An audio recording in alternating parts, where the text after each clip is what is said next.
Okay, Allie, you are host again, and YouTube is now broadcasting, I guess streaming.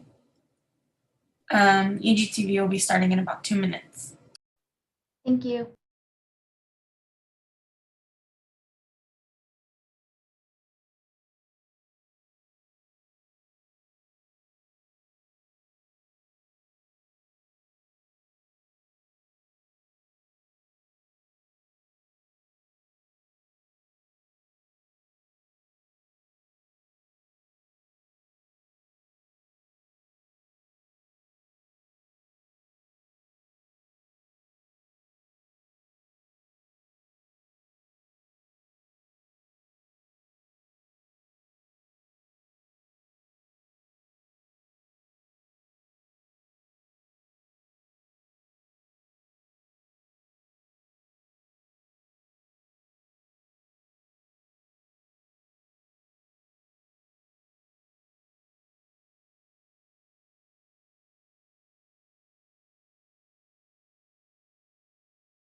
We're live on UGTV.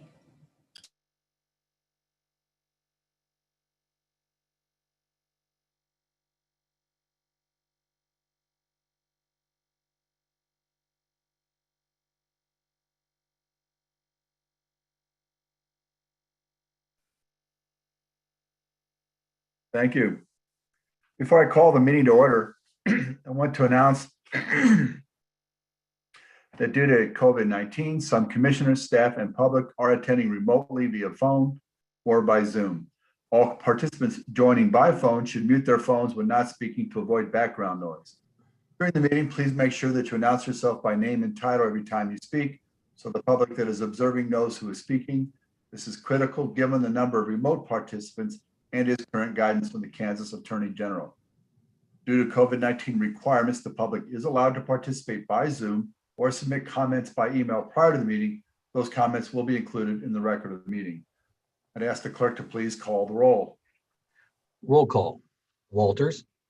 Here. Philbrook. Here. Bynum. Here.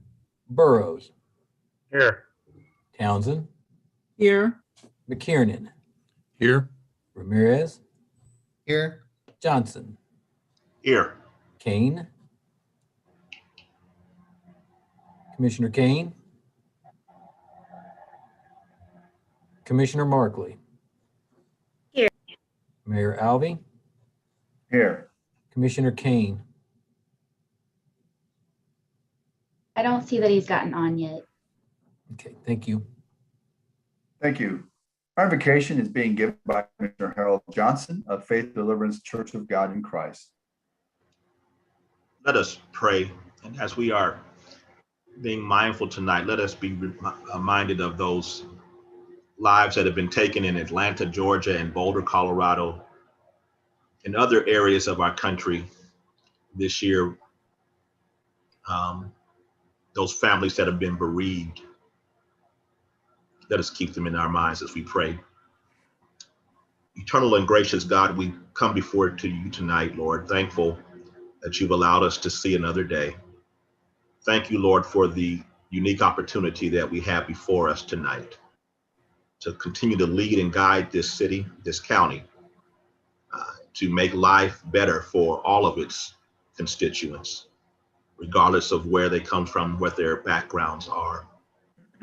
As we pray, Lord, for those that are bereaved around the country, we ask, oh God, that you would settle this county, let your spirit of peace and unity prevail, that you would allow us to overcome spirit of divisiveness and hatred. Help us to continue to be shapened and to be molded into that beloved city that we strive to become. This we pray in the matchless name of Christ, our Lord. Amen. Amen. Thank you, Commissioner. Join me for the Pledge of Allegiance. I pledge allegiance to the flag of the United States of America and to the republic for which it stands, one nation, under God, indivisible, with liberty and justice for all. Thank you. Are there any revisions to tonight's agenda? Mayor, there were. A blue sheet was distributed containing the following items. Under the Planning and Zoning Consent Agenda, there's a new item, number B2, 21683, a special use permit application number SP 2020-105 for Montserrat Perez Mera for a shipping container at 3500 North 32nd Terrace. The second item is a Planning and Zoning non-consent agenda, clerical error on item number B1 21732 with the master plan amendment MLP 2021-001 originally on the blue sheet was changed to 003 because of the agenda packet we were given this morning, which caused us to issue a clerical error on this, subsequently to find out that it is actually supposed to be 001 as the last three digits. So the original item was correct and the 003 has changed back to 001 on the MPL 2021 item. Under the regular consent agenda, we have other additional items. Number one on the mayor's agenda, new item number 21749, a resolution revoking certain local health orders and amending local health order 627-2020 pertaining to the mask and social distancing requirements. Under the administrator's agenda, new item number 21751, resolution Painters District Council number 3, MOU 1120-123121. New item number 4 is 21752, resolution under the United Brotherhood of Carpenters Union, MOU 1120-123121. Those are the items on tonight's blue sheet. Thank you. So tonight we have two parts to the meeting, planning and zoning first, followed by regular commission.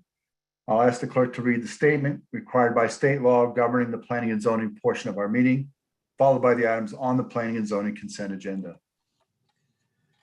Good evening. We would like to welcome all present to this meeting of the Unified Government Commission meeting, Planning and Zoning.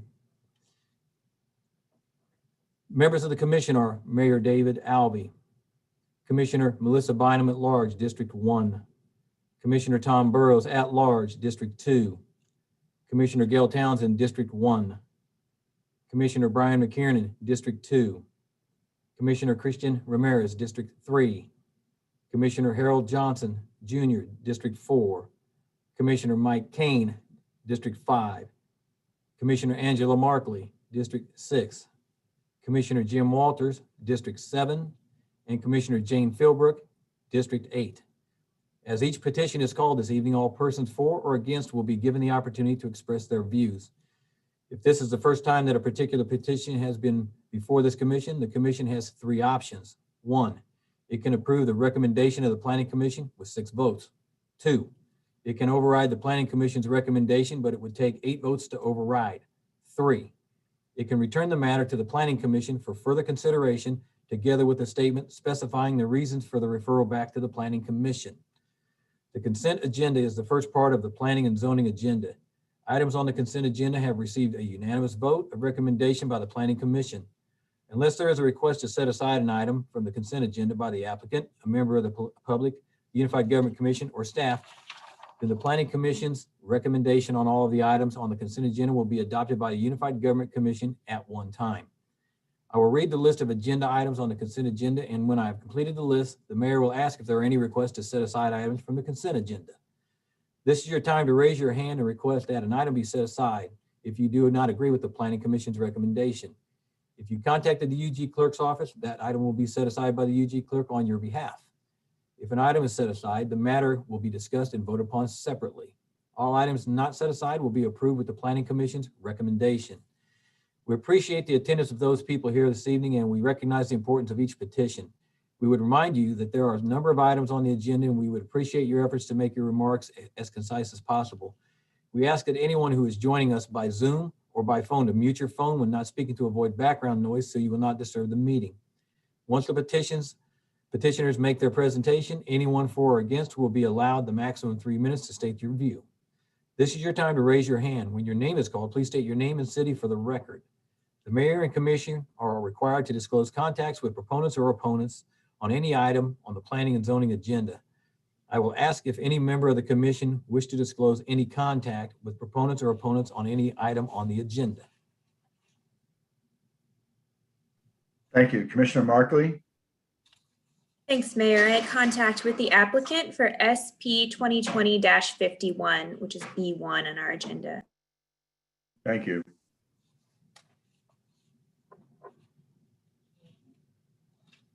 Any other disclosures from the commission? All right, seeing none, let's get through the items. We'll now read the items on the consent agenda. Change of zone application, item number 1, COZ-007, Ryan Kronk with KC with Yards 2 LLC. Change of zone from M3 Heavy Industrial District to TND T6 Traditional Neighborhood Design District for a mixed-use residential and commercial development at 200 South James Street, recommended for approval. Special use permit application, item number 1, SP 2020-51, Diego I. Toto with XM Automotive, renewal of a special use permit for an automotive repair business at 4439 Shawnee Drive, recommended for denial.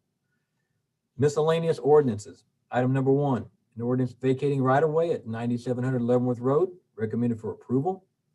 Number 2, an ordinance vacating right-of-way at 9700 Road, recommended for approval. Item number 3, an ordinance rezoning property at 3834 Bell Crossing from R1B, Single Family District to AG, Agricultural District, recommended for approval. Item number 4, an ordinance rezoning property at 12525 Leavenworth Road from Ag Wyco Agricultural District to AG Agricultural City District, recommended for approval. Item number 5, an ordinance authorizing a special use permit SU 20-00096 to keep 2 goats at 411 and 415 Stein Avenue, recommended for approval. Item number 6, an ordinance authorizing a special use permit SP 2020-98 for continuation of a drinking establishment with live entertainment at 4220 Leavenworth Road, recommended for approval. Item number 7, an ordinance rezoning property at 915 North 69th Street, COZ-0008 from R1 Single Family District to MP2 Planned General Industrial District, recommended for approval. Those are all the items on the consent agenda for this evening. Thank you. Does any member of the commission, the county administrator, or public wish to set aside any item on the planning and zoning consent agenda? If an item is not set aside, all items on the planning and zoning consent agenda will be voted on by one vote to follow the recommendation of the planning commission. Commissioner Townsend? Thank you, Mayor. Good evening, Commissioner Townsend, District 1. I am requesting that the blue sheeted item, which was on the consent agenda last month, it was then identified as petition SP 2020-105. The applicant was Montserrat Perez Nera. At that time, I had requested and the commission approved the set aside and the delay of that item for action until this month so that I would have time to meet with the applicant and discuss alternatives to the applicant's specific request for the installation of a shipping container. Those discussions have begun and continue. Some other options continue to be explored. So I'm asking the continued indulgence of the commission to have this delayed for one more month. So that will be, you were asking to set that aside? Correct. Oh, thank you. So let me ask, legal, there need to be a public hearing if we set this aside and to continue this to next month? This is Misty Brown, Chief Counsel. No, Mayor, we will not need to have a public hearing today since we are merely continuing this item another 30 days. All right, but we will have to vote on whether to continue. That's correct. Okay, thank you. Okay, Commissioner Townsend, is that a motion? Thank you. Not yet. I was about to Not- ask that question. I would move that this item, not yet. We've got another request for a set aside. We'll come back to that when we have all the set asides. Commissioner Burrows? thank you. Thank you, Mayor. In reference to the blue sheets, I have no copy of a blue sheet. I prepared for this evening, but no blue sheet. So I'm a little. I think they came in late, Commissioner. They should be in your email, but that'd be the only, if they're there, they should be in your email. Otherwise, can we make sure we get those forwarded to Commissioner Burrows immediately? Mayor, yes, those were already sent via email. And under what email? The Tom Burrows at Wyco? Carol Gotzel at your address, yes. If it's not there, we can send it again. Just go ahead and send it again, just to be sure. Okay, Coming to you. all right. I think we have one set aside. I'd entertain a motion and a second for approval. Mayor, there is a hand up in the attendees. I'm sorry. Oh, okay. Thank you. Yes, Mrs. Jones.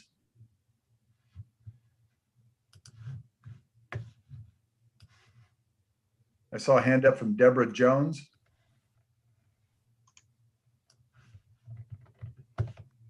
That hand is dropped off. She has been promoted to panelist. She should be able to talk now. Mayor. Oh, okay. Yes, Mrs. Jones?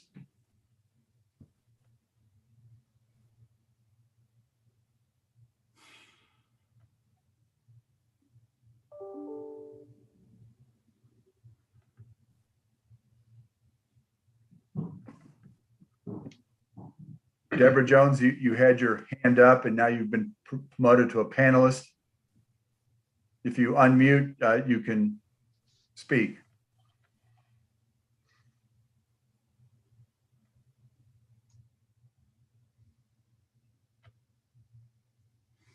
I see you as unmuted, Ms. Jones.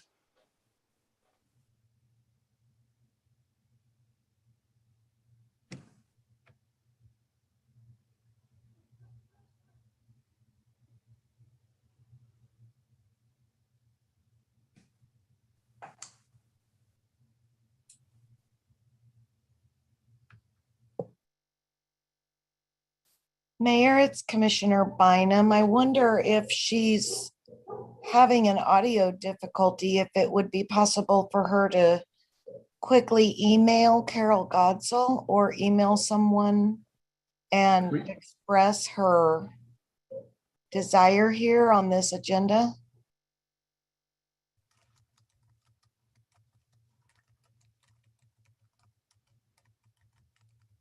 Does her cell phone number show up by chance? I don't see it, but.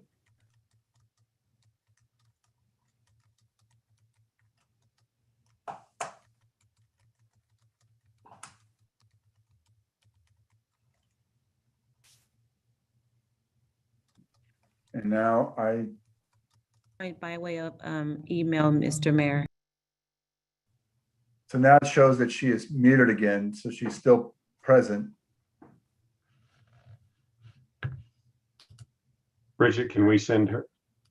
There, she has her camera on.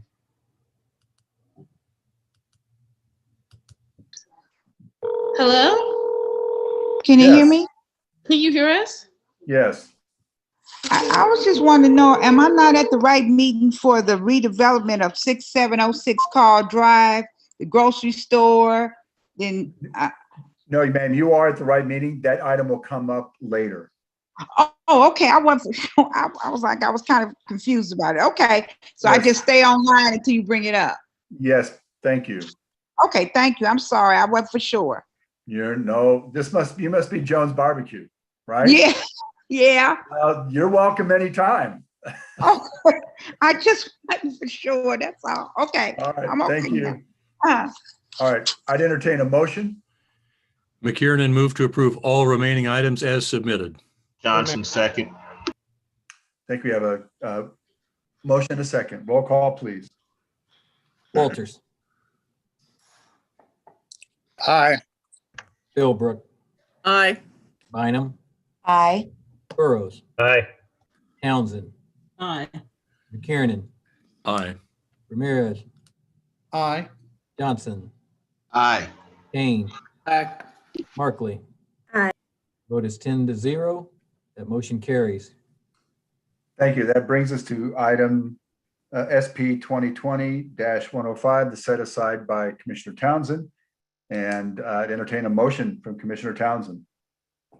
Thank you, Mayor. This is Commissioner Townsend, District 1. I move that this item, petition SP 2020-105, be continued by the commission for another 30 days to the next full planning and zoning meeting of the board. Commissioner Mike Kane, second. Thank you. We have a motion and a second. Roll. Walters, Aye. Philbrook, Aye. Bynum, Aye.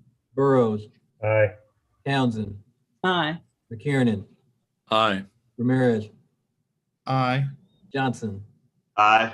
Kane, Aye. Markley. Aye. Vote is 10-0. That motion carries. Thank you. Next, move to the planning and zoning non-consent agenda. Items A1 and B1 will be heard together. They are change of zone 0001. Enrique Gomez with Gomez Appliances for a change of zone from R1 Single Family District to C3 Commercial District for the sale of appliance at 837 Central Avenue. The Planning Commission recommended approval to CP1 Planned Limited Business District by a vote of 7-1. Also to be heard with Master Plan Amendment 2021-003, Enrique Gomez with Gomez Appliances for Master Plan Amendment from Urban Density to Commercial Citywide Master Plan. Planning Commission recommended approval by a vote of 8-0. So I'd ask staff to make some opening remarks. Thank you, Mr. Mayor. This is Gunnar Hand, Director of Planning and Urban Design. Again, these are both being heard. They will need to have separate votes eventually. You'll note that one of them, the master plan amendment, was voted unanimously. The other one was a 7-1 vote. We decided to hear both of them on the non-consent agenda accordingly. Did I just lose my screen? Hold on one second. Can you see it now? Okay. Yes, we can. Okay, great. Thank you. Sorry about that. This is a historic business on Central Avenue that's been there since the 20s. It's always operated as a business, very to the character of the Central Avenue corridor. There's a lot of different mixes of uses, single family homes, commercial buildings, and other public facilities. This is just one of those pieces that had originally been land used and zoned for residential uses. But again, it's always operated as a commercial business, mostly through, in the more recent history, through SUPs. There had been a break in the business for over 2 years. Formerly, it was an auto repair shop operating as an SUP. Mr. Gomez would like to open his appliance store. This was, I would note that a Board of Zoning approval happened for a parking variance earlier this month by the Board of Zoning Appeals. We've been working with Mr. Gomez as it relates to essentially create a final solution for this property to make it finally commercial. It is on the, I can flip through it. It is on a corner lot in a very constrained site. As it is essentially a new commercial business, it does have to comply with the commercial design guidelines. We've worked with Mr. Gomez on obtaining as many of those as we possibly can on such a constrained site. He will have to do some additional screening. He will have to remove, essentially, this this is a mural that he doesn't have a sign permit for. So we will have to do some facade improvements. Again, we don't allow graded windows and such like that. So there will be some improvements to the property that we'll work with him through the Development Review Committee. And other screening of the rear yard as there are adjacent uses. You can see there's no parking, so the parking variance will require parking on the street, which is a common practice on Central Avenue in those constrained sites. The staff and also recommends approval and agrees with the Planning Commission on both. Happy to take any questions. Thank you. Commissioner Burrows. Thank you, Mayor. Gunnar, how does this fit in with the master plan, Central Avenue master plan? It's well, again, technically it's a master plan amendment, so we have to change this one parcel, but it's very much in line with the vision of the corridor. You can see, if I can scroll back, these are all sort of commercial businesses along this alley. It is adjacent to some residential uses, so there are again some screening issues that we're working through with Mr. Gomez. He had originally requested the change of zone to be to C3, which again, after potentially Mr. Gomez's business would allow for an intensity of uses that we did not agree with. So we had recommended that this move forward as a CP1, which would allow Mr. Gomez to continue with his business, with his current business operation, but would limit future intensity of businesses, i.e. you wouldn't see an auto repair shop on this small site ever again. And thank you, Gunnar. I'm not opposed to Mr. Gomez's business. I'm just curious as how it was for a handful of years that we had an auto repair business at that intersection, and it didn't interfere with the traffic flow and parking. But now we have a person that has come forward with a business model, and we are having this discussion this evening. I'm just trying to weigh the differences here and how it fit into the master plan. Well, I think when Mr. Gomez approached us, it provided us, and because there was a lapse since the previous SUP for auto repair, it gave us an opportunity to create a final solution here so that somebody wouldn't always have, so that there would be certainty on this parcel from now into the future. And again, it meets the character of the neighbor, which is a diversity of uses along the corridor. This is right before, as you go west, this is right before that little stretch of single family homes on Central Avenue before 10th.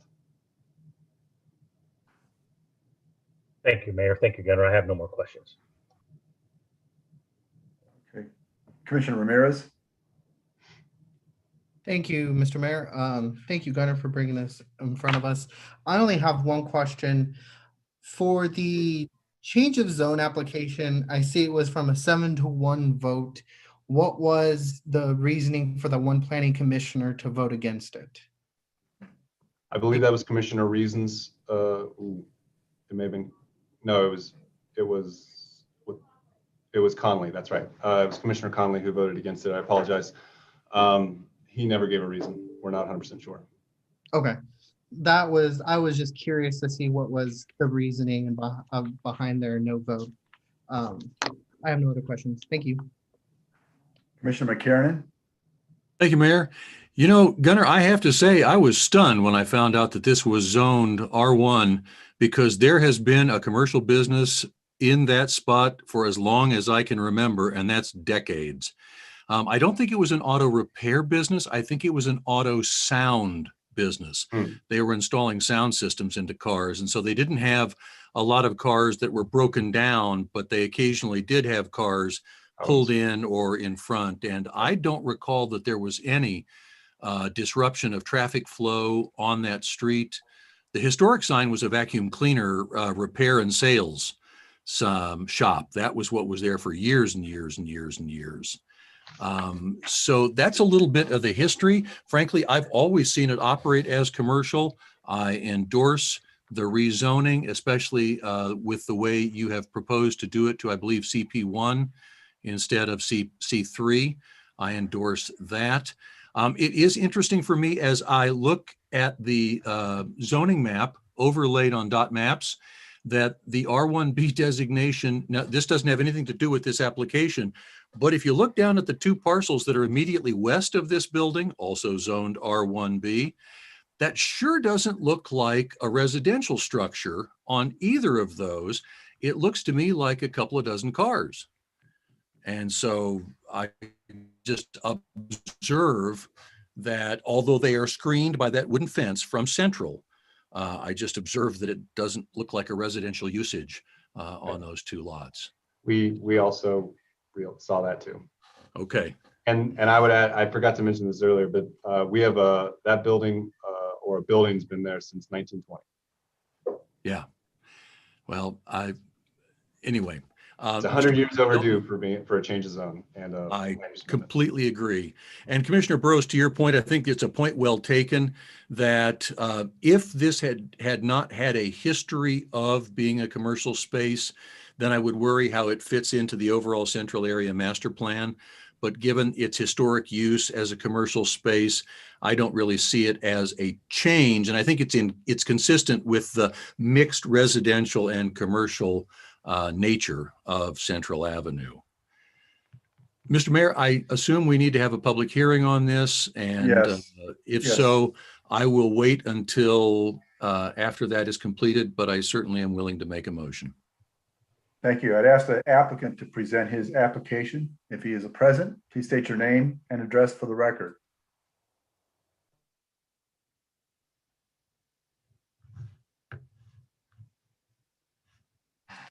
Gunnar, do you know, is he present? There is a hand up in the attendees.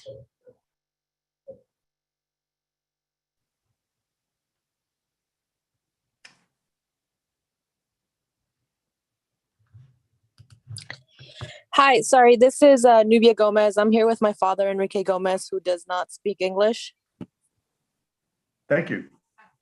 Just state your name, his name and address, your name and address, and present the application. His name is Enrique Gomez. His current address is 22 South Mill Street, Kansas City, Kansas 66102, right around the corner from 837 Central Avenue, where his place of business is. My name is Nubia Gomez, and I live at 618 Northeast 114th Terrace in Kansas City, Missouri. Thank you. So I think we know what your application is. I think we've got motion. If you have anything else to say, say it now. Otherwise, we'll move on. No, I just do want to point out that the lot next to it, which is 849 Central Avenue, where you saw all those cars, that is also his property, and those cars have been removed by the prior owner who did operate an automotive shop, and that's why all those cars were in that area. How he was able to do that without a special permit, I'm not sure, but we do want to do the right thing and make sure we can rezone this so that my father can operate his business within, the legality. All right, thank you. So I'd ask, is there anyone present who would like to speak in favor of this? And clerk, did we receive any communications? No, Mayor, we have not. Did we receive, is there anyone present who would like to speak in opposition? All right, as we heard no communications, I will close the public hearing, entertain a motion. Mr. Mayor, this is Commissioner McKiernan. I'm going to need to make two separate motions, but before I do that, if I may address Ms. Gomez and say thank you for cleaning up those two lots. We really do appreciate it. And I think that demonstrates your commitment and your father's commitment to improving Central Avenue. So thank you for that. Thank you. Mayor, I would make a motion that we approve change of zone application COZ-0001. Philbrook, second. Thank you. We have a motion and a second. Any comments? Seeing none, roll call, please. Walters. Aye. Philbrook. Philbrook. Aye. Bynum. Aye. Burrows. Aye. Townsend. Aye. McKiernan. Aye. Ramirez. Aye. Johnson. Aye. Kane. Aye. Markley. Aye. The vote is 10-0. That motion carries. This is Commissioner McKiernan. I move that we approve Master Plan Amendment MPL 2021-001. Ramirez, second. Any comments? Seeing none, roll call, please. Walters, Aye. Philbrook, Aye. Bynum, Aye. Burrows, Aye. Townsend, Aye. McKiernan, Aye. Ramirez, Aye. Johnson, Aye. Kane, Aye. Markley. Aye. The vote is 10-0. That motion carries. Thank you. That concludes the planning and zoning portion of the meeting. We'll now move to the mayor's agenda. We have a resolution revoking certain local health orders and amending local health order 6/27/2000 pertaining to the mask and social distancing requirements. I think that should that not be 6/27/2020? That is correct, Mayor. Okay, thank you. I have it as 22. Thank you. This pertains to the mask and social distancing requirements. I'd ask our health director, Julianne Van Loo, to make a brief presentation. I think she needs to be promoted along with Aaron Corvo. Yeah, there you go. Yes, they will. We are. Thank you. Good evening. Is Dr. Corvo been? Yes, I'm on. There we go. Okay, great. All right. Our portion of this is going to be very brief. We just wanted to make sure that you walk into this conversation knowing the exact status of COVID in our community so that you can make the best decision possible. So this is just going to be a quick status update on our numbers. All right, so as of today, earlier today, we had exactly 18,000 confirmed cases of COVID in Wyandotte County, just about 1,500 probable cases and 285 deaths. We are still experiencing about 10 cases per day, which I know sounds a lot lower than where we were, but that's still 70 cases a week of COVID that is being detected in our community, even with low levels of testing that we're experiencing right now. Our percent positivity is ticking up slightly. Over the course of the past week, we were down to 7-8%, and now we are at 10%. So still 1 in 10 people being tested for COVID in our community are receiving positive test results. We are, of course, in a much better position where we were than we were over November, December, January. But I do want folks to kind of watch that tail end here to the right, where it is very possible and probable that we are going to start seeing some cases tick up here. And Dr. Corvo will speak to that here in a moment.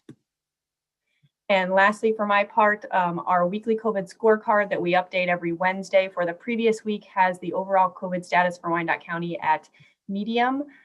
We have it that way because we have a number of trends that are moving in the right direction. Our number of daily cases as of the March 15th through 21st were going down, but our percent positivity, as I mentioned, is trending up.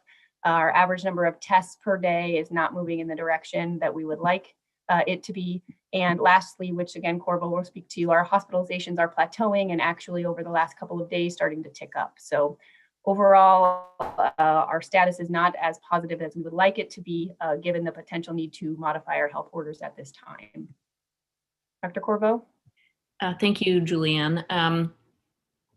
Just wanted to discuss a little bit about what's happening around the country and the world. Many of you, I'm sure, have seen that there are cases ticking up in Europe and then on the coasts of the United States and a couple other large cities. In our community, we are within our county seeing a bit of an uptick in hospitalizations, unfortunately, in recent days, still far below that time, during the winter when we were really having a rough time controlling the cases and we're building new wards to hold patients and such. We're certainly not in that situation, but we're watching this very closely. And the reason is because previously during other surges in the pandemic, we've really followed closely behind other parts of our country and Europe. And so we're concerned. What's driving the uptick in other parts of the world and other parts of the country are actually these variants variants that I'm sure many of you are hearing about.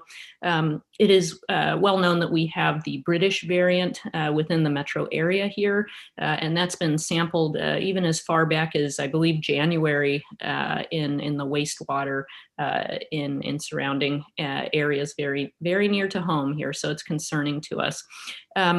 We also, unfortunately, are so far seeing a very low vaccination rate in Wyandotte. That is not without a hearty effort, I can tell you. We are doing our very best. However, under 8% of our people in Wyandotte County have completed the 2 doses of vaccination at this point in time. So just to show you this map here, again, you can see that just shy of 8% of our residents are fully vaccinated. Many more people have their first shot at least, and we're hoping that they'll come back for their second, but you can see at a more granular level how we're doing here.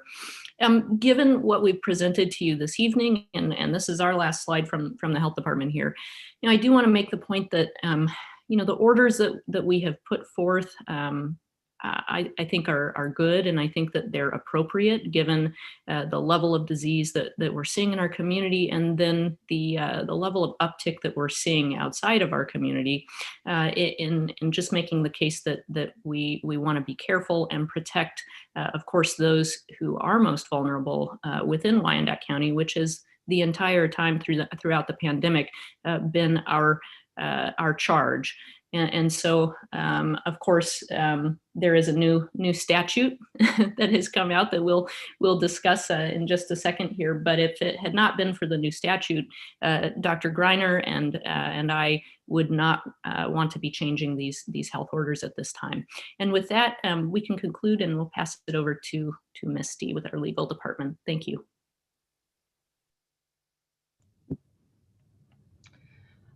Good evening, commissioners. This is Misty Brown, Chief Counsel for the Unified Government, and I am here. First, I will thank Julianne and Dr. Corvo for their overview. And as Dr. Corvo had alluded to, I am here to talk about Senate Bill 40. And James and I he's going to share a screen with you, just prepared something to help with this, but James and I will kind of walk through where we are today, the landscape of our legislation. I believe everyone knows or has heard that Senate Bill 40 was signed by the governor yesterday. It was published today, and it is good law as of today. I guess I'll call them highlights of that bill, and a major component that we've talked about is the bill makes it very clear that any type of COVID-related health order or anything that pertains to school boards that would affect the operations of the schools are under the school board's exclusive jurisdiction. In addition, it requires that any type of health order that a local governing body were to pass that would require masks, restrict movement of the population, or affect businesses would have to be actively passed by the governing body. In the past, we've had local health orders that were signed into effect by our local health officer, and the commission, as of last summer, had the authority to amend or revoke them. But now, if there's going to be a health order that would require masking, mass gathering restrictions, or movements of the population, the commission would have to actively review and approve such an order. And then another component is this bill does allow any citizen who is aggrieved by a local health order to file an action in district court within 30 days. And from there, it goes quite quickly that after a citizen were to file an action, the court would have to have a hearing within 72 hours and a verdict would be issued within 7 days. Because of this, the legislation has specifically called out that the Supreme Court could adopt some emergency rules of procedures to facilitate this adjudication.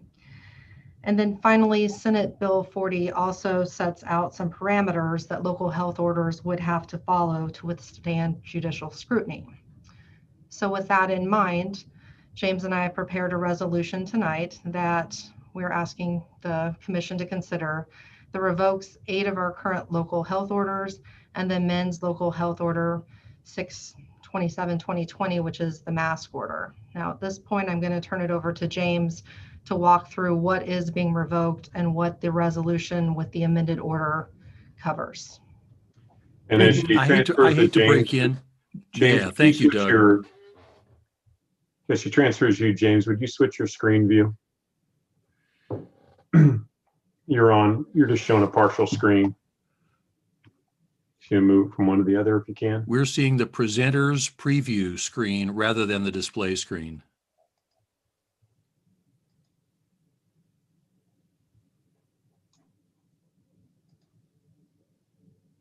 Perfect. How's that? There you go. Excellent. Well, thank you, Commissioners and Misty. James Bain, Unified Government Legal Department. I wanted to take you through kind of the 8 current orders that we have today and that are being proposed that we revoke. The first 2 are pretty similar. They're from the spring and summer when we were operating under Restart WICO at the beginning of the pandemic. You'll remember the mayor's committee that set the plans for how we operated and how we were going to reopen businesses and reopen our way of life. In the middle of the summer, we transitioned over into Reopen Kansas, which was the governor's reopen plan. And so LHO 430-2020 and LHO 618-2020 both dealt with those reopening plans, and both of those are still active today. Those are the orders where we get our current social distancing orders, where we're getting our current capacity orders for businesses and long-term care facility orders. LHO 714-2020 was our second mask order. It clarified mask orders for athletics and gyms, and so there'll be a little bit of a change in the resolution we are proposing tonight. We are proposing that individuals in a gym workout setting still need to wear masks. However, organized sports, competition, or practice do not need to wear masks. One thing to remember about the Senate Bill 40 is that nothing we do deals with schools. Our health orders no longer have jurisdiction over schools, and so that goes for athletics and mask wearing. LHO 1113-2020 dealt with sports, offered recommendations for how sports could be continued in a safe manner, and required all visiting teams and spectators to comply with local health orders, which were mainly masking and social distancing. LHO 2020 or LHO 11-2020 instituted capacity restrictions for bars, restaurants, entertainment venues, and various other facilities to 50% capacity. This is where we probably see the biggest change in what we are proposing, going from this 50% capacity cap to social distancing and limiting your capacity based on how many people you could manage 6 feet apart. This LHO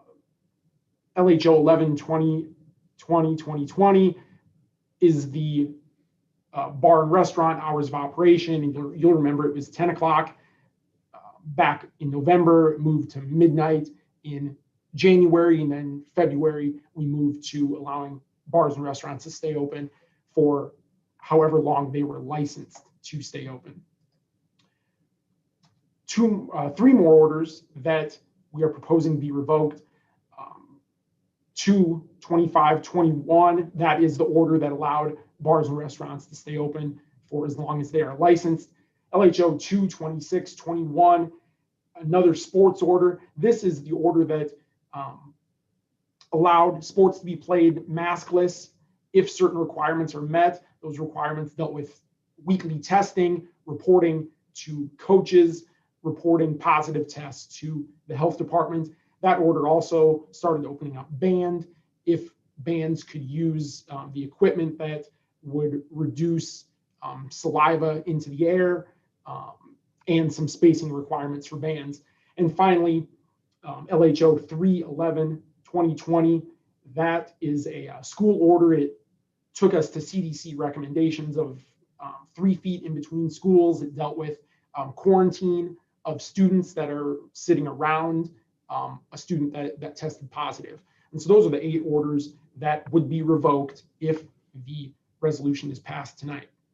So what does the new resolution do? And it does 2 main things.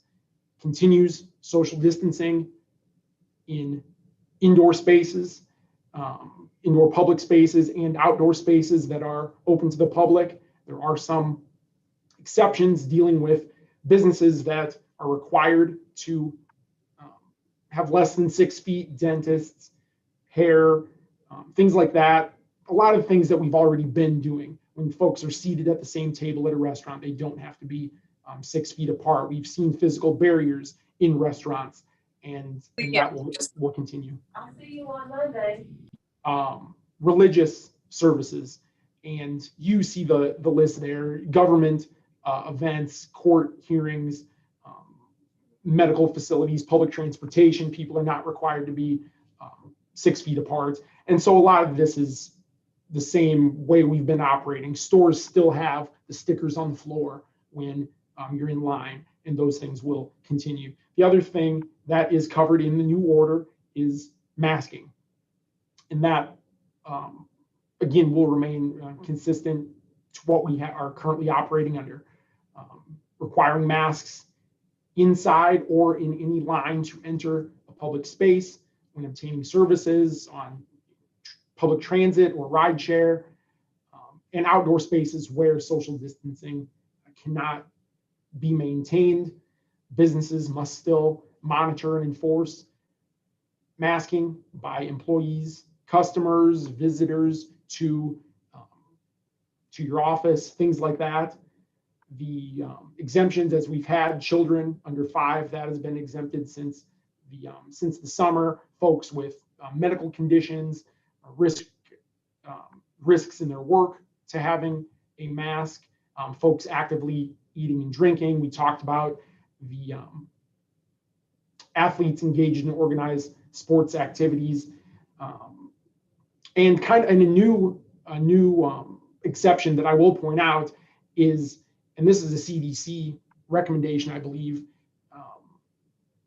is that persons in the same space who have all been fully vaccinated against COVID-19 can interact without wearing a mask. And that is the last slide. I know Misty and I'm sure Dr. Corvo and Julianne are available for questions. Mayor, this is Doug Bach, County Administrator, and we bring this forward to you tonight as a response to what has happened at the state level. I think it's been explained by staff what our situation is. We still feel like the health risk is great for COVID in our community. We are far from getting our vaccinations done. So we do believe what we put forth to you is something that is very defensible under the new state laws and is needed by our community, and recommend the commission consider this for approval tonight. Thank you, Mr. Bach. It's this, frankly, I am personally disappointed by the actions of the state legislature. I do not believe that we are through the pandemic yet. Clearly, what we're seeing, as we've seen, what is happening nationwide and really worldwide, we always have perhaps maybe a month look at what's happening elsewhere. But with increase in cases now ticking up in over 30 states across the country, and some states now questioning whether they relax their orders too soon, this seems like a very serious backward move. If there's any consolation in this, I would say that there was a recent research done using phone apps, checking people's proximity to others, and found that in neighboring jurisdictions, those that had more restrictive shutdown orders and those that had less restrictive or none at all, there was only about a 10% difference in business activity. And what really drove the decline in business activity was not the government orders to stop activity. Actually, it was the fear of people of contracting the virus. And so I think it's important for our public health department, our communications department, to continue to put the word out that we are not through the virus yet. It is still moving. We need to continue to take these precautions. There are certain things we must do and we must not do to maintain public health. And if we can honestly and forcefully communicate with public and let them know where we are and how the virus is moving and what measures we need to continue to take to protect ourselves and our loved ones and our businesses, then we will still be able to control the spread. Not quite as much, but generally we'll be attaining that. But again, that's only if people really do understand what the virus is and how it continues to move and simply just don't give up, throw their arms up in the air. But thank you for all your work. And we will now take Commissioner Ramirez. Thank you, Mr. Mayor. Thank you, Dr. Corvo, Julianne, James, and Misty for bringing this forward. Thank you, said it perfectly, Mr. Mayor. It's very disappointing on the action that the legislature took. They really, earlier when we were meeting about this, Commissioner Bynum said it perfectly, and it's an infringement on our home rule. It's an infringement on our constitutional right of local control, especially on our public health and the well-being of our constituents. All throughout this entire time, every time there's been a COVID update, we thank our health department for everything they have done, because you have moved mountains since this pandemic started. You didn't take it politically. Every decision was made based on the data and health and well-being of our community. And I cannot thank you enough for all that you have done. I want you to know your authority now that is no longer there, but I want the people at the health department to know that your work is it doesn't make it less meaningful and less impactful in our community. That just means that we as a governing body and agency department have to work together more to create and to get rid of this virus and all of the other health inequities in our community. We just have to work together. And to our community, I ask that we continue to be resilient, that we continue to follow the orders. This isn't a political issue. This isn't about choosing if you want to do it or not. This is about our community being able to move forward and making sure that everyone is safe and healthy. And so again, thank you to our health department, Dr. Greiner, Dr. Corvo, Julianne, and everyone in the health department. Thank you for all that you have done. This doesn't mean you're gone. You are still here front and center, but now we get to create a closer relationship to move this county forward. So thank you. Commissioner Bynum. Thank you, Mayor. I just have a couple questions to make sure I understand. The Senate Bill 40 that is now state law, did it speak specifically to COVID, or is it basically governing any health emergency into our future? This is Misty Brown, Chief Counsel for the Unified Government. Commissioner, that's a great question, and it's a little bit mixed throughout it. There definitely is a COVID emphasis in the bill. So specifically, it's related to COVID and it's this particular emergency for COVID when it comes to school boards. Now, for the governing body, it puts additional restrictions on us if we are going to enact any local health order that would require masking, restrict capacity at gatherings, or the flow of the population. So it doesn't have the COVID sticker on there. So it would apply in the future if a health order tried to do one of those things for a non-COVID issue. I see. So it's probable, in fact, that in our future lies a health emergency that's going to require local health action that's not covered by this particular law. I guess that's very possible, probably likely. And just to clarify, kind of alluding to what Commissioner Ramirez said, this state law has, I'm asking this to clarify that it's true. This state law has taken away our local control to deal with our community the way we believe is best. Is that correct? To a large extent? Well, Commissioner, that would be my opinion as well.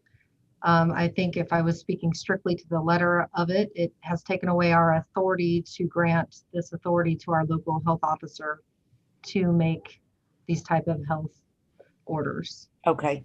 And just one last question. The order that you're bringing forward today then is an order such that we can still provide a couple of mitigation steps and be in compliance. Is that correct? That's correct. What we are actually doing is amending an existing health order to speak more clearly about the social distancing requirements that our health officer believes are necessary to handle the pandemic in Wyandotte County.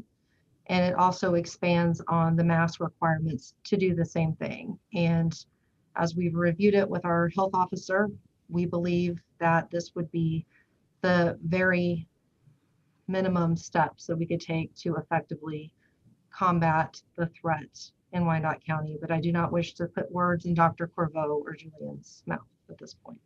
Understood. Thank you so much. That's all my questions. Commissioner Philbrook. Well, thank you for what everybody has said so far. I'm going to go a step further and ask a couple of questions, probably more into the category of if we get all of the vaccines that we say we need to do and get this job done, how long, I mean, what is the reality of the date we're looking at actually getting people, say at 100%? I mean, I'm just, pie in the sky, 100%. Aren't we looking at least 6 months out?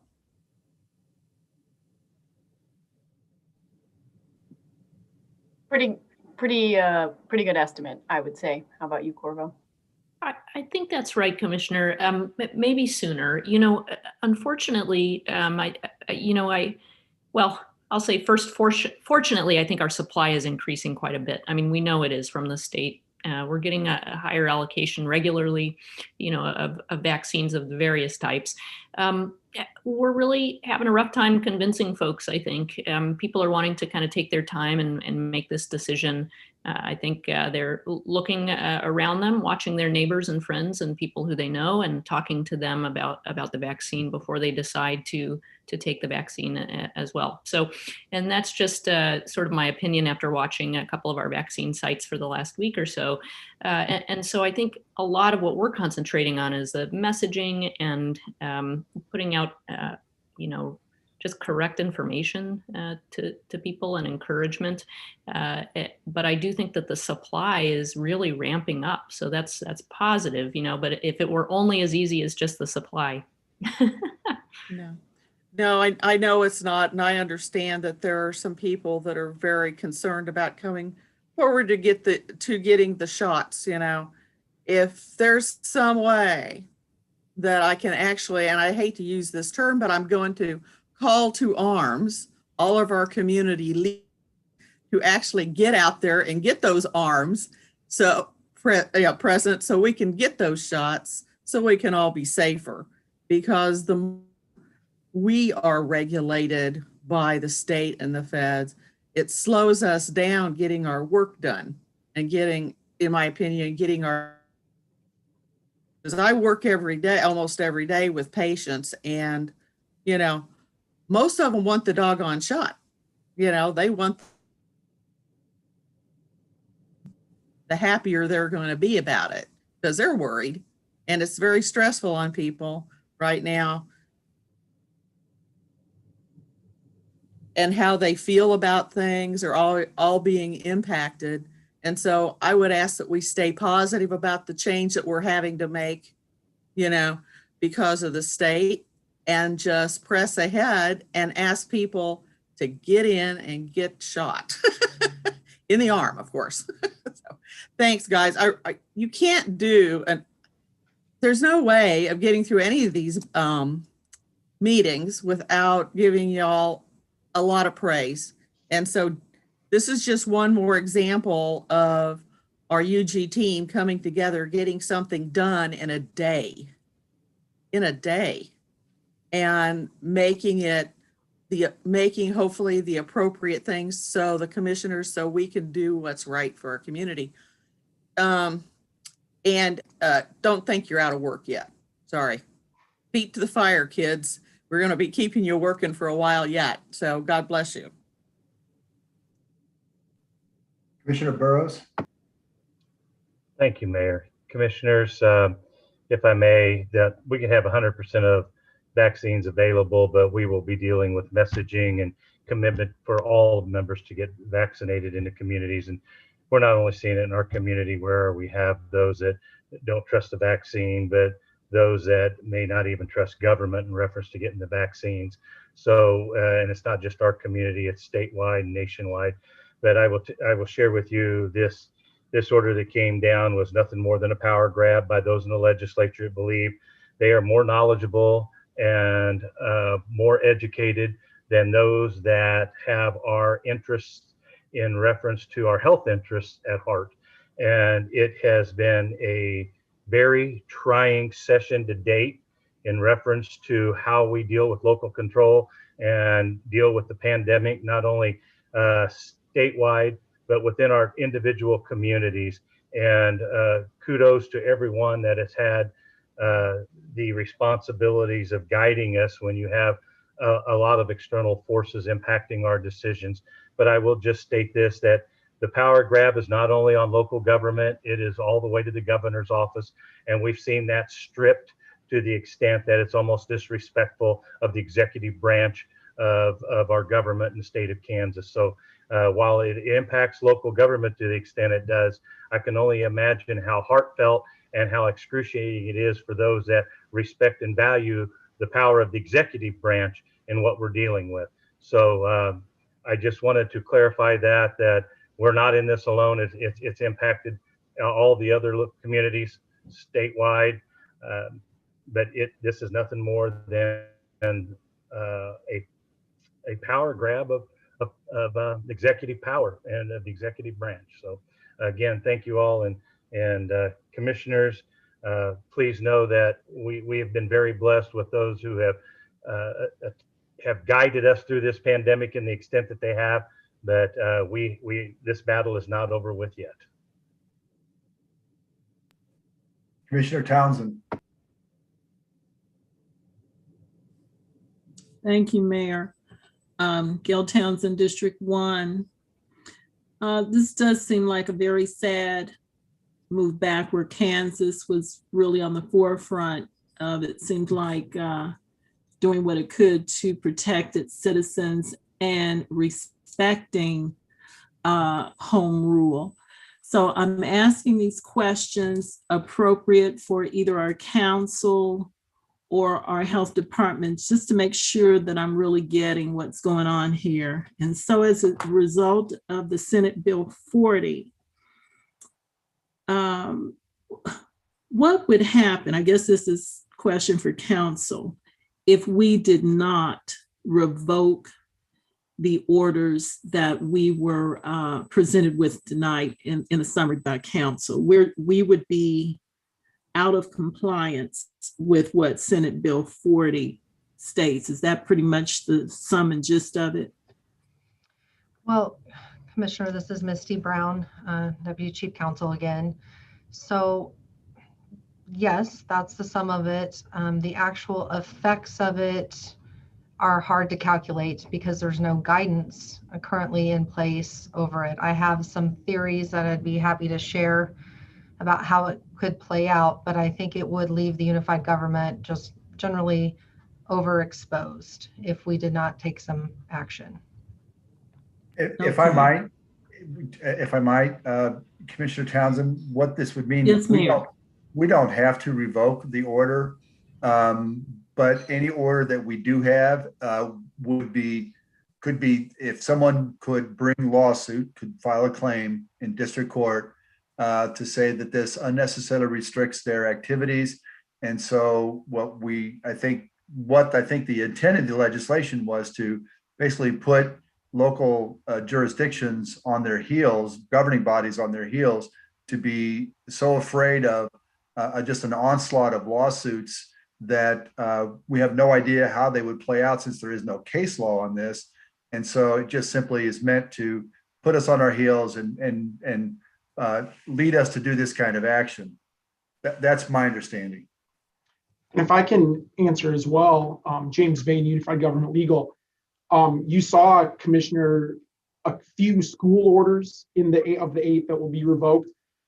Of the entire bill, the language about schools was probably the strongest in giving control over health orders within school operations to school boards. And so we would, on the school orders that we currently have in place, we would not have any jurisdiction to enforce anything. So those staying in place would not allow us ability to enforce them anyway.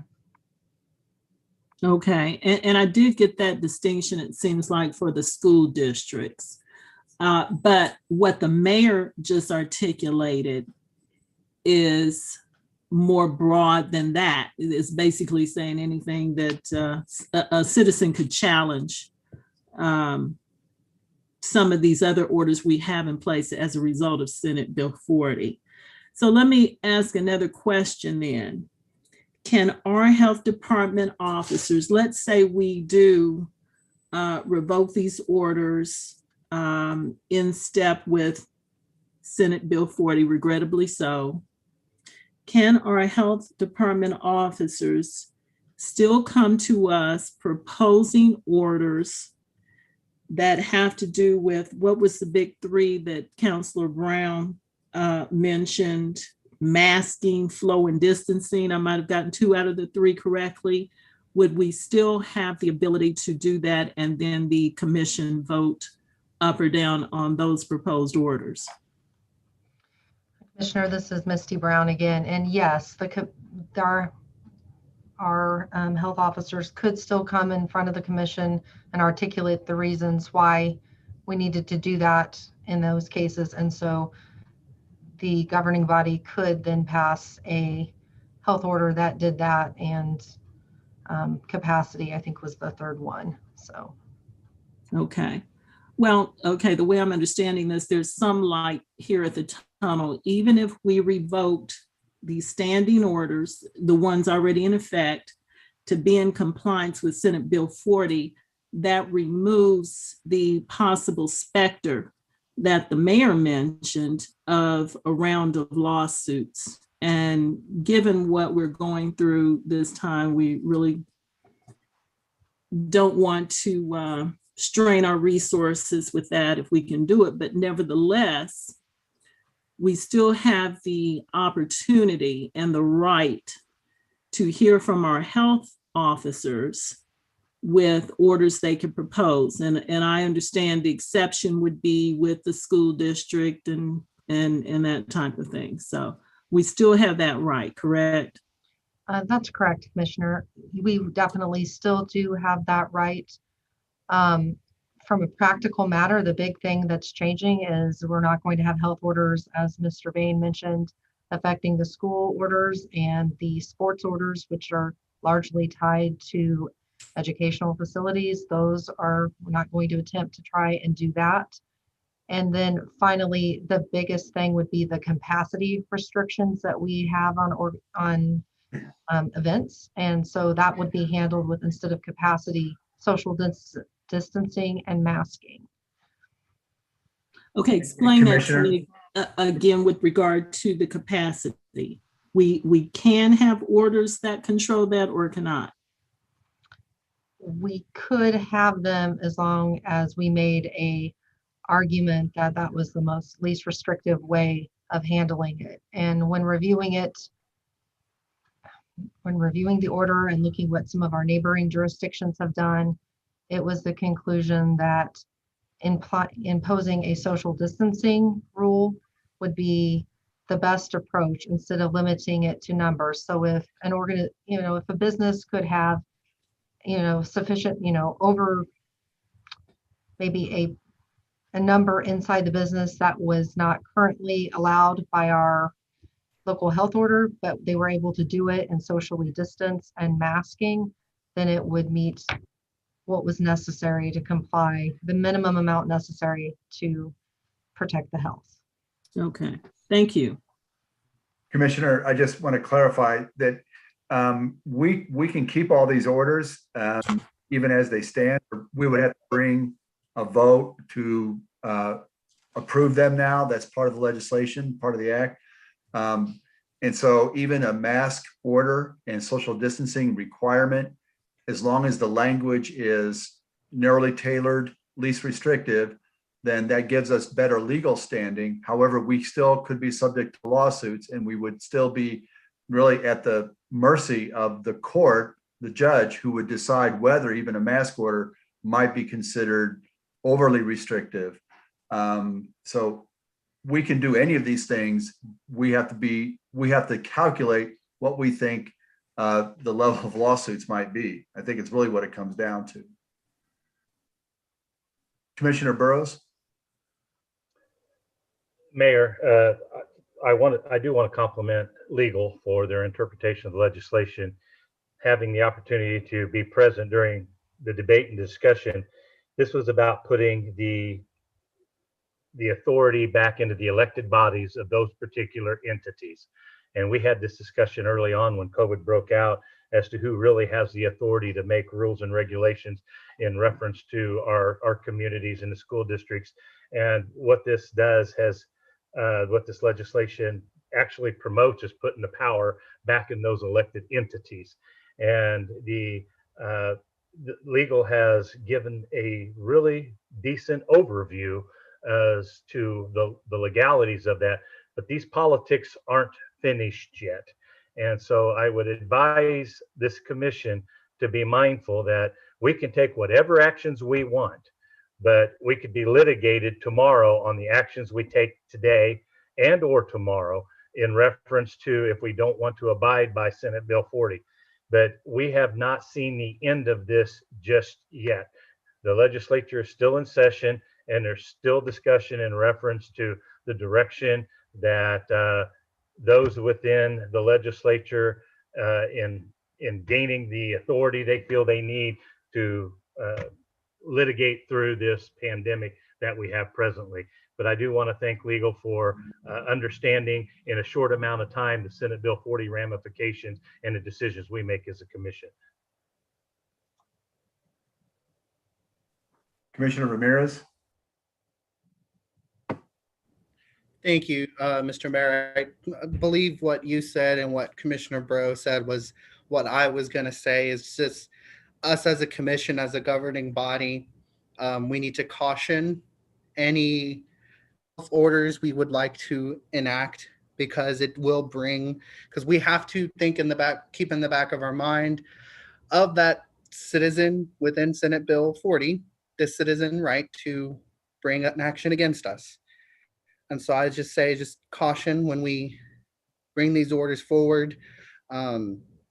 Regrettably, will support the order that we are doing tonight, but again, just in the future, just caution with what we do. Thank you.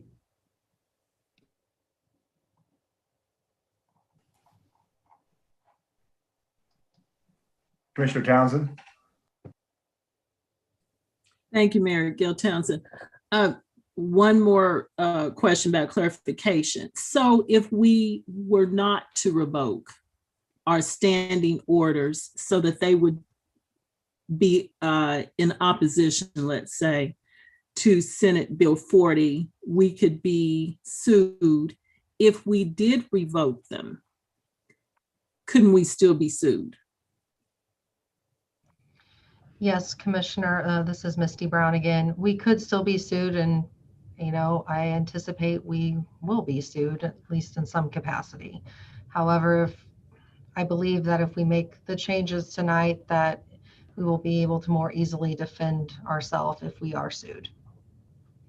Okay, you just said a mouthful right there. Thank you, Counselor.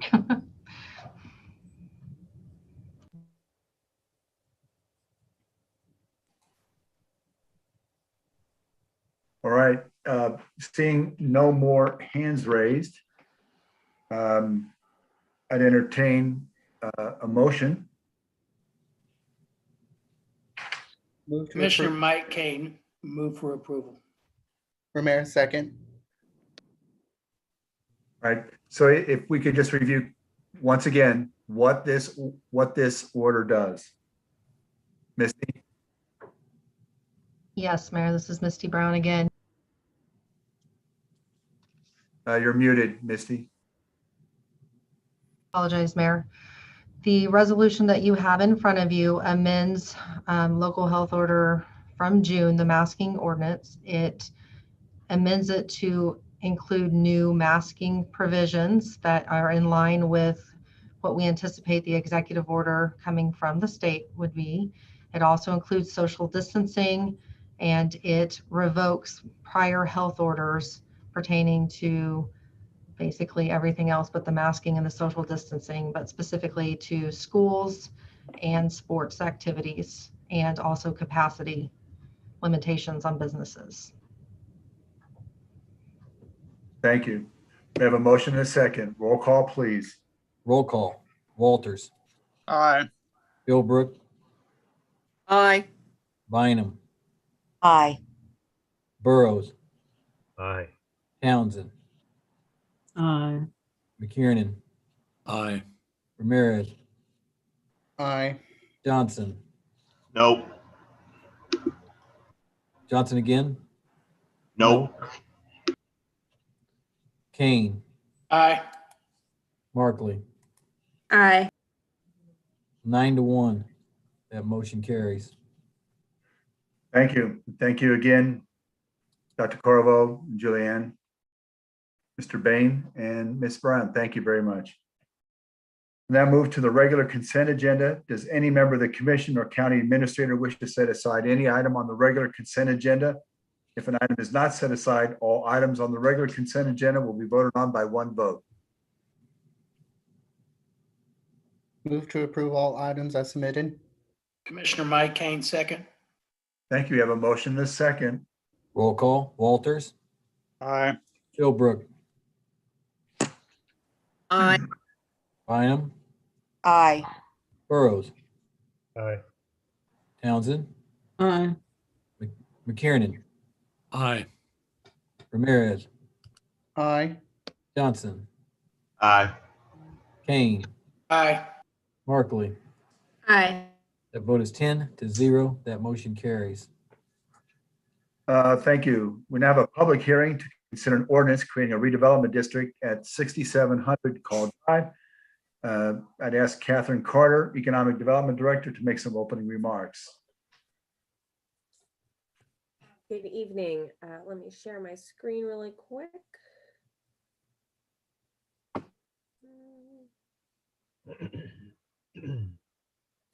Okay.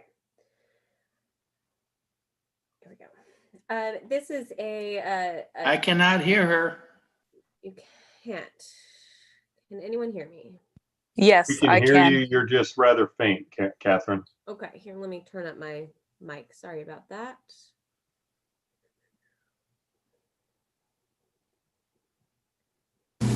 How about now? That's better. Okay, great, thank you.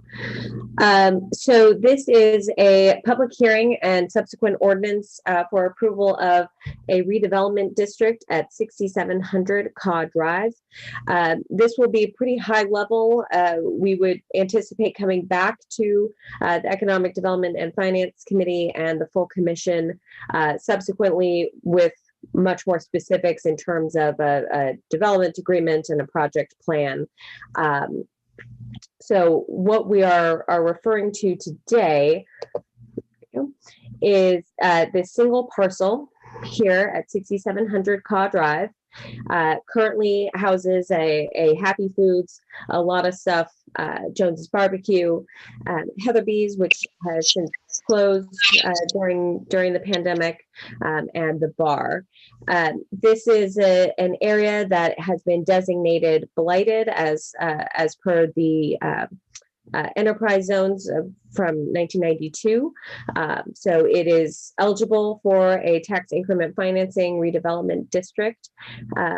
At this point, what establishing a district would do is really just signal that this is a location where we would like to see and expect in the near future to see a proposal for redevelopment.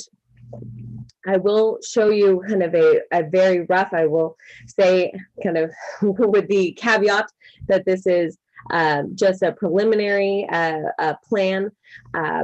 So we'll kind of leave it at that. But there is a developer interested who does have an option agreement on this property. Their desire would be to demolish the Happy Foods and in its place, on the same parcel, build a fresh market. This would be a very similar concept to the Mercado Fresco on Metropolitan. It's the same owners. If anyone has been in there, it is really an exceptional full service grocery store, meat counter, bakery, great produce, etc.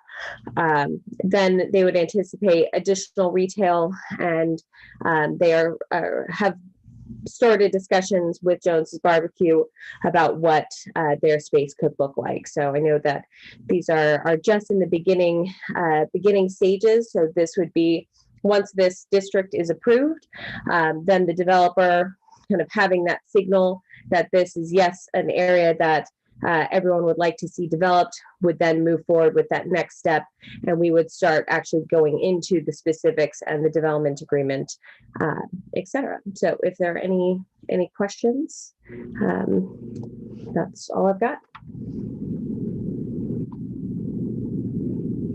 Thank you. I will now open the public hearing. I know Ms. Jones is here to speak in favor. I would also reference that we received a letter from Greg Crindle at the Wyandotte Economic Development Council in support of this development.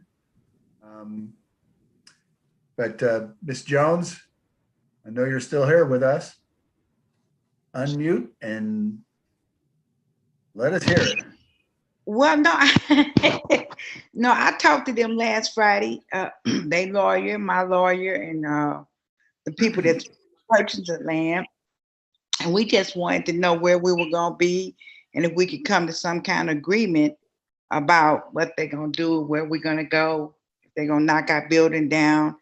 But they said that they were going to let us stay open while they did the development in the back. But we don't have nothing specifically in writing. We're waiting to hear from them to say that we'll be on that end. And we asking if we could have a drive-through just in case C-19 and other things might occur later on. We asked them about a drive-through and still a walk-up. Okay. And also we asking that because the square footage that they asking for us to take, that we were trying to see if they would be okay with us doing our sauce there, developing our sauce on part of the property next door and employing other people in the community for jobs. Very good. But in general, you are saying you are in support of this proposal? Oh yeah, yeah. If they in agreement to keeping me there, sure I am. But if they're gonna boot me, then I don't really want to look for another place. You know what I'm saying? I'm for it if they gonna keep me there, but if they gonna change up on me now. All right. Thank you, Ms. Jones. Uh-huh. Is there anyone else present who would like to speak in favor? Mayor, the clerk's office did receive another letter before the deadline from a Kelly Lane from Key Equipment that she wanted me to read. Please So do. I will read that now, if that's okay. To whom it may concern, we at Key Equipment and Supply Company are writing this letter to express our support of the redevelopment of the businesses at 6700 Call Drive, currently called Fresh Market, formerly Happy Foods West, A Lot of Stuff Thrift Store, Jones Barbecue, as well as a bar and restaurant. Our business sits behind the property at 6700 Call Drive, and our front entrance faces the backside of the grocery and thrift store areas. Since relocating to our current location in 1998, our view of the backside of the building has been unsightly. The building is blighted and is in dire need of repairs. We sell, service, and rent large municipal equipment such as steel street sweepers, sewer trucks, and refuse trucks. Because of their size, these trucks can only access our business by exiting Call Drive onto Berger Avenue. Our customers' large trucks are not allowed through the residential area and on the opposite side of our businesses. The loading dock for the grocery store is at an angle towards Berger Avenue. When a large delivery truck backs up onto the dock, they block most of the street, not allowing vehicles to pass. Not only does this not allow our customers to get to our building, but it would also prevent emergency vehicles such as an ambulance or fire truck from getting through. We have seen the preliminary plans for the redevelopment of the store property. The redevelopment plans remedy the issues of our customers accessing our property and eliminates the safety issues that we currently see. Our small business is currently in the planning stages of updating our current building and adding a new building at our location as well. The redevelopment of both properties will be a positive improvement for this area, in which we are very excited about. Respectfully, Kelly Lane. Thank you. All right, is there anyone present who would like to speak in opposition?